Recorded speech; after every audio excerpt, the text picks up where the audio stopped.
How's it going, everybody? First video I've made. I wanted to start making a series about our little homestead progress here. Tips and tricks that we've discovered along the way, challenges that we've encountered, expectations versus realities, things like that. We're very new at this, so if we can learn as we go and make progress, I think that probably anybody can. So a little bit of a backstory. First of all, the reason you can't see my face is because I'm recording on my phone and I don't have the ability to flip-flop back and forth between front camera and back camera without having to completely stop the video and make a new video, and I don't really want to take the time to go through all that editing. But long story short, we bought this house in Louisiana. It's on an acre. That includes front yard, backyard, the area the house is on, 1 acre. And it was extremely overgrown. You can see that chain link fence over there. You couldn't see that at all when we first moved in. It was completely overgrown. That fence in the back property wasn't there. That was all overgrown with trees. We cut a lot down. But just to let you know how we've gotten started so far, we ended up clearing up a lot. These 3 garden beds I've built that I showed at the beginning. So one little helpful tip here, I guess this could be the topic of the first video, building raised beds. So originally we were going to try to go in ground, and I haven't necessarily given up. This was going to be the original plot.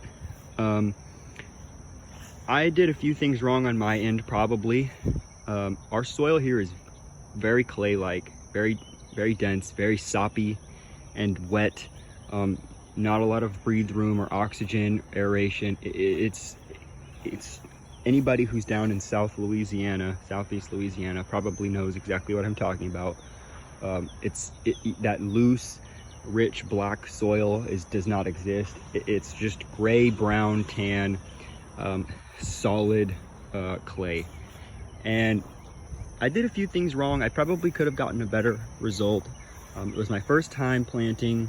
I think I planted some of my seeds a little bit too early. I think I planted some of them a little bit too deep. I didn't water as regularly as I should have. I didn't thin things out like I should have. There were a lot of mistakes on my end that I probably did. I covered it with mulch before the seedlings had even emerged, so I probably made it very difficult for them to sprout up. But we went to these raised beds. We didn't buy these. The cost of raised beds are extremely expensive. As I'm sure you all know, these beds are 4 feet wide by 8 feet long by approximately 18 feet high. Give or take a few inches here or there, just based off of the design. I'm not a carpenter, and my measurements are going to be a little off here and there, but that's roughly the dimensions. These beds, the bed frames themselves are really cheap to make. And for anybody that's wondering what I use, you can see that's a dog ear picket. And we used fence pickets because it's so much cheaper to buy fence pickets than it is just to buy regular lumber. And you know, one of these beds, 4 feet by 8 feet by approximately 18 inches, was $38 to build, just the lumber. That doesn't include these little supports, but those supports, I mean, I think that's one 2x3 that's 8 feet long, just one to do that, and that was probably $3 or $4. So realistically $38, maybe $40 for one of these raised beds is so much cheaper than you're gonna find online. Online, you're talking $200, $300 just for the bed, and you still have to fill it with the soil. The soil is the most expensive part. We ordered from a company called Plant Tech. They have a minimum delivery amount. They charge $38 per square yard, $35 per square yard, something like that. We were able to fill up 3 beds here, and we have, just gonna come on this way, a lot left over.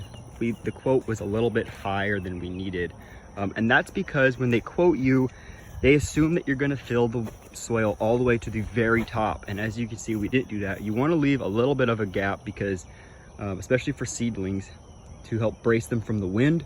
And also, eventually you're gonna be covering this with mulch, and you wanna leave a little bit of space to mulch the top so that, you know, if your soil is all the way at the very top and then you try to mulch it, it's just going to be overflowing the side. So you don't want it to be all the way up to the top. Some of these probably could have gone up a little bit higher. This middle one, especially as you start watering it in, it sinks down. This back one, that's a little lower than it could be. We could have gone up a few more inches back there. But another reason you want to leave space is you're going to be amending the soil over time, and so you're going to be building on top of the existing soil. And if you're already maxed out to the brim and you try to add stuff, you're just going to start overflowing. So you want to leave yourself room to build the soil over time. We're thinking about getting 2 little rabbits just for their manure. Rabbit manure is really nutritious for plants. 4 to 5 times as nutritious as cow and horse manure, and 2 times that of chicken manure. But it's a cold manure, which means you don't have to wait for it to compost and decompose a little bit and break down before you add it to the garden. Because it's cold, you can take the rabbit manure and add it straight into the garden without it hurting your plants. And so when you talk about starting to add fertilizers, you know, you're going to be building on top of the soil, and you want to give yourself room to work with. Just a little overview here of what plants we got. I'm trying to do my garden as natural as possible. I haven't used any fertilizers. I haven't used any supplements. I haven't used anything other than the straight soil which we got, which appears to be some sand, some soil, and then some organic matter of like wood chips. That's all that's in this soil. I don't think that there's any live organisms yet, really. We're still working on building the natural soil biome, which takes time. But we're going to be using natural products. So like I said, rabbit manure, maybe worm castings at some point.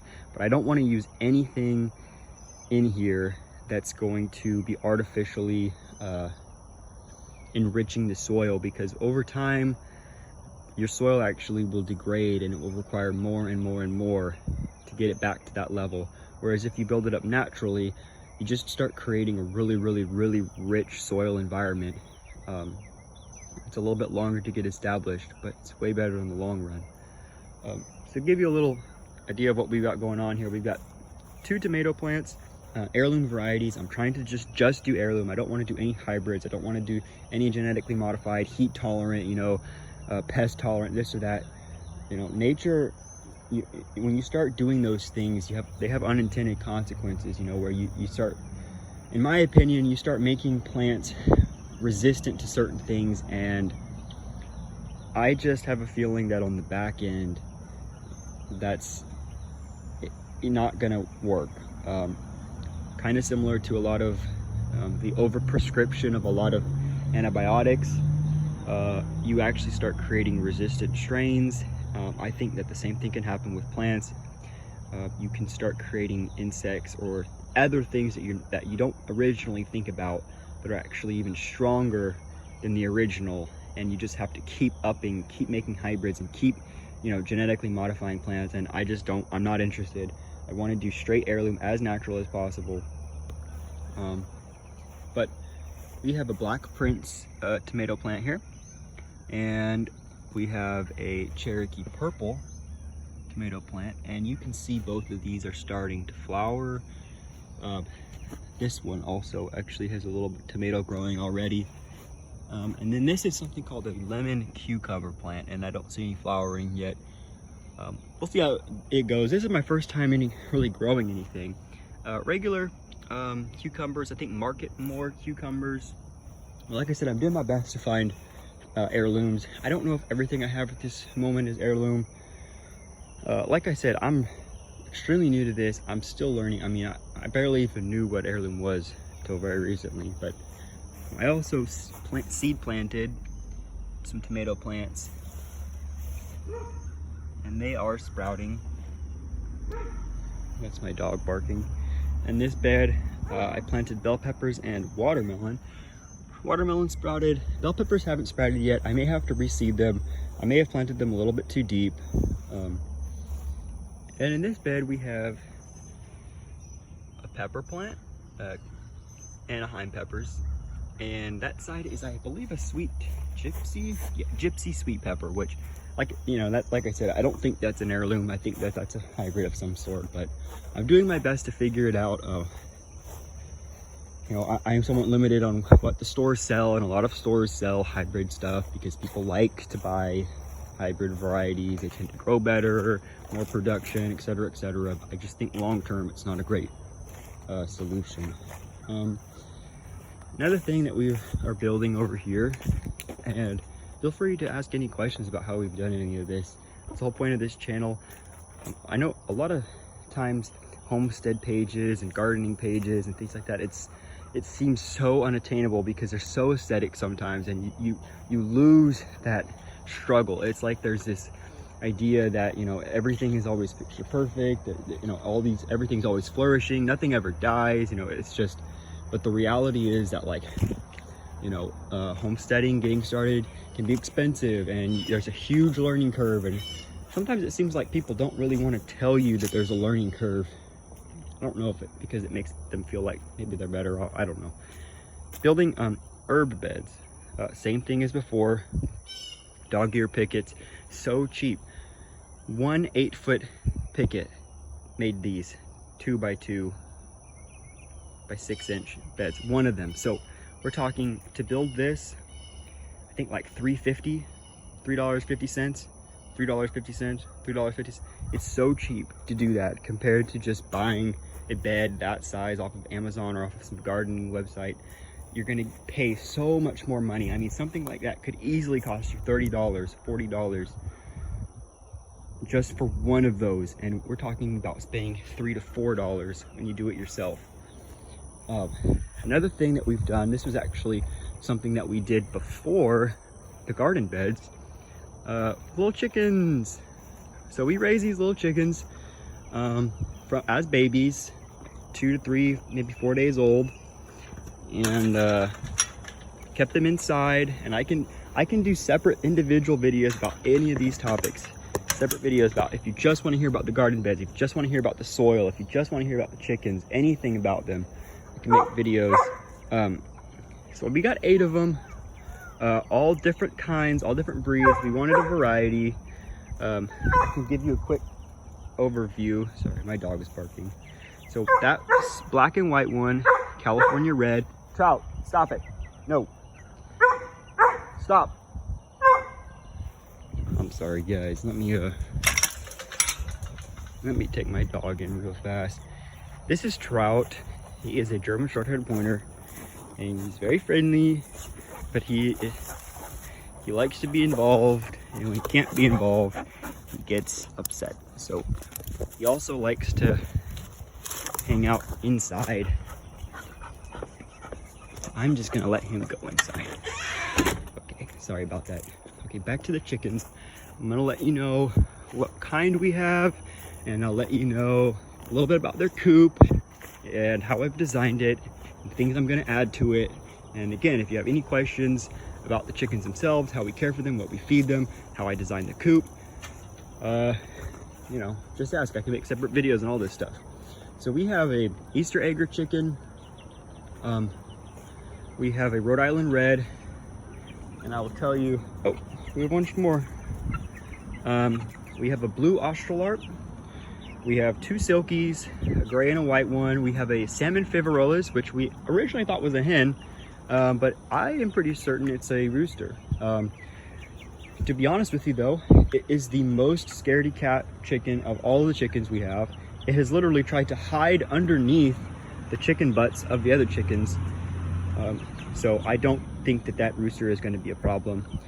We have had what they call the red partridge. I'm not exactly sure the specific breed, but that's the red partridge.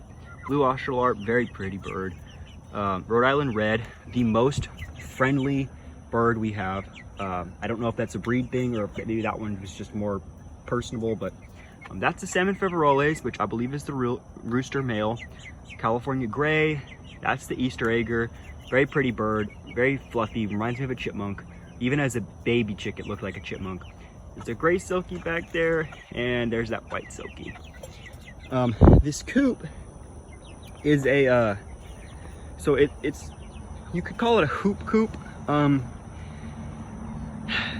So far, I haven't had any problems with this. It's not totally finished. This tarp wasn't exactly the right size. I need to get one that's a little bit bigger because you can see it doesn't quite go all the way to the ground, and I'd like it to go all the way to the ground just for some rainwater protection and, you know, even little animals and stuff.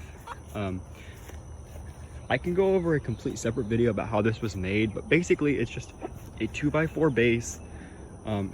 I took 2 cattle panels, I bent them over the top to make the hoops. I added these little structure supports in the front and the back. I added this little door, which could be probably reinforced. And I have never built anything like this before. I'm not construction savvy, I'm not carpenter savvy at all. There's a lot of things I did in this little build that were probably very, very wrong. But if anybody has any questions about how I did it, I would gladly let you know, because I feel like if I was able to figure it out, probably anybody else could, because I really don't have a lot of experience building pretty much anything at all. I've really actually never built anything. So if I could figure it out, I will gladly let people know what I did, because I understand the struggle of trying to follow along to YouTube tutorials sometimes, and it seems like the people that are doing them have all these fancy tools, they have all this knowledge, and you're just left there scratching your head and wondering what you're going to be doing. When I built this, I didn't even have I used a hand saw. I don't even have an electric saw to make these cuts. I did everything by hand, and that's not because I wanted to do everything by hand. That's because that's what we could afford and what we had the space for. So I'm telling you that for the sake of letting you know that you don't have to have all this fancy equipment, and it's definitely possible to build this stuff with, you know, basic tools. You don't need to be super fancy, you don't need to be super specific with your measurements. You know, I used screws, a drill gun, very basic stuff, a level, and even that, you know, because I'm using hand tools, you know, it's not as precise as it could be, but it gets the job done. I haven't had any problems with pests yet. You know, they seem happy. One thing that I will say that I think a lot of people get confused with chicken coops, and, you know, I could be doing this wrong. I don't think so. I think a lot of people treat their chickens like kings and queens, and people need to realize that chickens are chickens. And I think a lot of people think that they're super fragile, they need to be, you know, super protected, super cared for. You know, chickens were wild animals, they lived in, you know, trees and stuff, and they can figure it out. So that being said, what I'm talking about is the bedding. A lot of people have trouble with chicken coops because they're scared that they're going to really, really stink. They have to clean out their bedding constantly. I have zero problems with stink. And when I say that, I don't mean zero like, oh, this is a clickbait title, zero stink in chicken coop. And it's actually a pain in the butt process and really expensive, and there actually still is some smell at the end. I'm talking about their chicken coop doesn't smell. It just smells like the outdoors.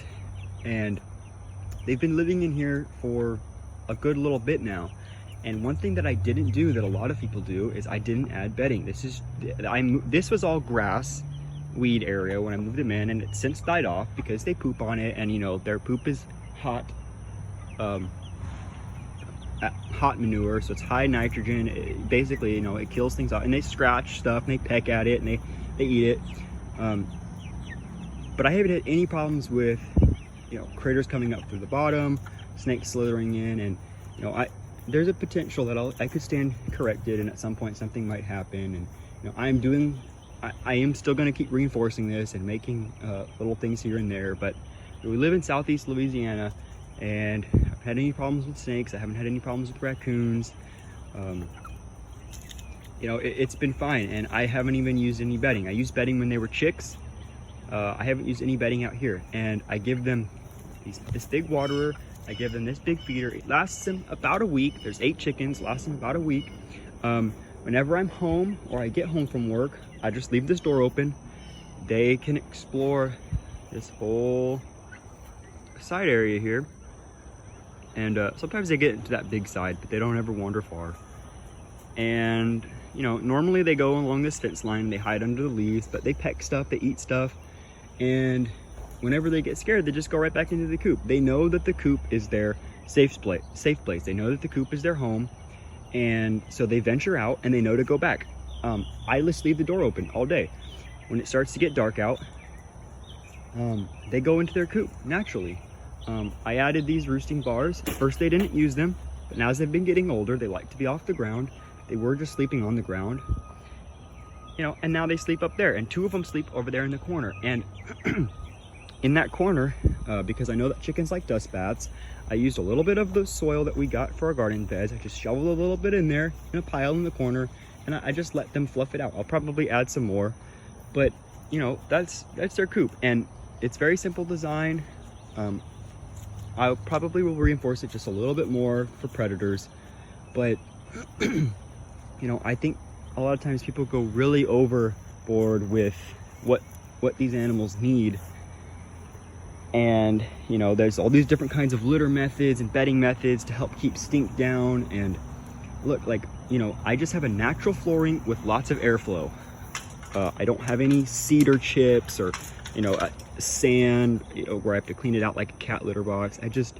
I let them be. I let them go out and explore, and you know, they're fine. It doesn't smell, and maybe over time it will smell. And you know, if that happens, I'll probably just take some dirt every once in a while and sprinkle some fresh dirt on it. I'm not going to probably sprinkle any fresh bedding or anything weird, and you know, that should take care of it.